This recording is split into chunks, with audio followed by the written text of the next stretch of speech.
नमस्कार, आप देख रहे हैं 4 PM और मैं हूं अभिषेक मिश्रा। देखिए, भारतीय जनता पार्टी और जनता दल यूनाइटेड एनडीए की ये दो बड़ी पार्टियां और इन दिनों दोनों का अलग अलग काम है। भारतीय जनता पार्टी इस काम में मसरूफ है, इस काम में व्यस्त है कि कैसे सीएम चेहरे के नाम पर मुहर लगाई जाए, कैसे एक चेहरे पर सबकी मुहर हो, सबकी सहमति बने और भारतीय जनता पार्टी अपना मुख्यमंत्री का चेहरा तय करे। हालांकि कहा यह भी जा रहा है कि सम्राट चौधरी का नाम तकरीबन फाइनल है, लेकिन फिर बीच बीच में अलग अलग तरह की जानकारियां निकलकर सामने आती हैं। तो खैर, भारतीय जनता पार्टी के अंदर इन चीजों पर मंथन हो रहा है। सरकार गठन कैसे हो, सरकार गठन की प्रक्रिया कैसे क्या हो और नई सरकार का स्वरूप क्या हो, अलग अलग चीजों पर मंथन हो रहा है।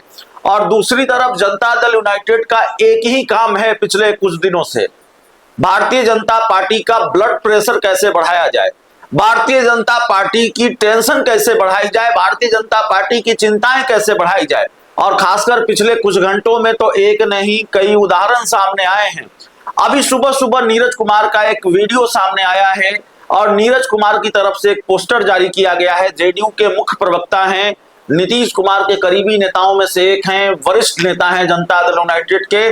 तो उस पोस्टर पर बात करेंगे, लेकिन जरा सोचिए, देखिए पिछले कुछ घंटों से क्या हो रहा है।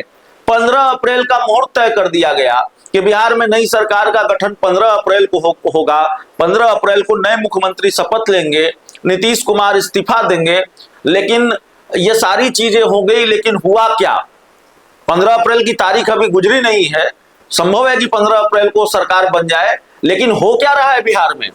एक तरफ तो ये दिखाया जा रहा है या एक तरफ ये कहा जा रहा है कि भाई 15 अप्रैल तक सब कुछ हो जाएगा, जल्दी सब कुछ हो जाएगा। लेकिन दूसरी तरफ हो क्या रहा है?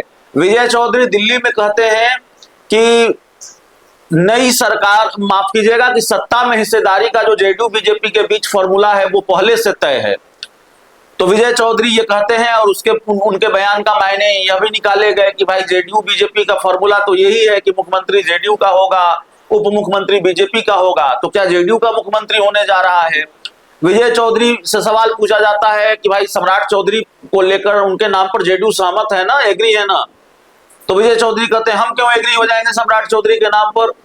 और जब पटना लैंड करते हैं विजय चौधरी, तो वो ये कहते हैं कि सरकार गठन को लेकर अभी कोई बात ही नहीं है। सदस्यता ग्रहण करने से सरकार थोड़ी बन जाती है, इस्तीफा देने से सरकार बनती है। तो क्या मुख्यमंत्री अभी इस्तीफा नहीं देने जा रहे हैं? यह बड़ा सवाल है। और अब जनता दल यूनाइटेड के मुख्य प्रवक्ता नीरज कुमार का एक पोस्टर सामने आ गया है।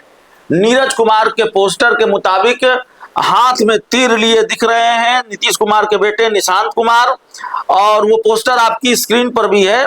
और दूसरी तरफ नीतीश और निशांत की तस्वीर है। एक तरफ निशांत की बड़ी तस्वीर है, नीतीश कुमार की राज्यसभा सदस्य के तौर पर शपथ लेते हुई तस्वीर है, और निशांत के हाथ में तीर है। अब तीर ये बीजेपी पर चलाया जा रहा है क्या? ये बड़ा सवाल है। तीर के निशाने पर क्या बीजेपी है? ये बड़ा सवाल है। लिखा हुआ है ना हो अधीर, निशांत के हाथ में है तीर, सियासत में खींचेंगे नई लकीर, निशांत की धार और नीतीश जी का विचार, विरोधियों को करेगा अशांत, आगे बढ़ेगा बिहार। माननीय मुख्यमंत्री नीतीश कुमार जी का राज्यसभा सदस्य के रूप में शपथ लेना सिर्फ एक औपचारिकता नहीं, बल्कि एक अनुभव, सुशासन और स्थिर नेतृत्व की राष्ट्रीय स्तर पर पुनः पुष्टि है। तो ये नीरज कुमार का पोस्टर है, उनका बयान भी है, जरा सुनिए वो क्या कह रहे हैं। मैं हूं ना हो अधीर, निशांत के हाथ में है तीर, सियासत में खींचेंगे नई लकीर, निशांत की धार और नीतीश जी का विचार, विरोधियों को करेगा अशांत, आगे बढ़ेगा बिहार। माननीय मुख्यमंत्री नीतीश कुमार जी का राज्यसभा सदस्य के रूप में शपथ लेना सिर्फ एक औपचारिकता नहीं, बल्कि अनुभव, अनुशासन और स्थिर नेतृत्व की राष्ट्रीय स्तर पर पुनः पुष्टि है। अब बिहार की आवाज दिल्ली में और गूंजेगी। तो सवाल है कि यहाँ सिर्फ जेडीयू की बात हो रही है, यहाँ सिर्फ तीर की बात हो रही है, एनडीए की बात नहीं हो रही, एनडीए सरकार की बात नहीं हो रही है। तो क्या वाकई जेडीयू सीएम चेहरे को लेकर अड़ गई है और जनता दल यूनाइटेड कोई दूसरी खिचड़ी तो नहीं पका रही है, ये भी बड़ा सवाल है। हमने कहा कि भारतीय जनता पार्टी अलग तैयारी में लगी हुई है और जेडीयू अलग तैयारी में लगी हुई है। जेडीयू लगातार बीजेपी का ब्लड प्रेशर बढ़ा रही है। तो बिहार में अगले 3-4 दिनों में क्या खेल होगा ये देखना होगा। 15 अप्रैल जरूर नई सरकार के गठन का मुहूर्त है। संभवतः नई सरकार का गठन हो भी जाए, भारतीय जनता पार्टी का मुख्यमंत्री बन भी जाए, लेकिन आसानी से बीजेपी का मुख्यमंत्री बन रहा है ये बात तो अभी नहीं कही जा सकती। और किसी दूसरे खेल की गुंजाइश से, किसी दूसरे खेल की संभावना से इनकार भी नहीं किया जा सकता। जिस तरह की चीजें पिछले कुछ घंटों से चल रही है और खासकर जेडीयू के बड़े नेताओं के बयान, नीरज कुमार का पोस्टर, उनका बयान, विजय चौधरी का बयान जिस तरीके से आ रहा है, ये जाहिर तौर पर किसी न किसी खेल की तरफ इशारा करता है, संकेत देता है कि कहीं न कहीं मामला फंसा है अचानक और कहीं कोई दूसरी गुंजाइश, कहीं कुछ अप्रत्याशित भी घट सकता है बिहार की राजनीति में। बहुत बहुत धन्यवाद।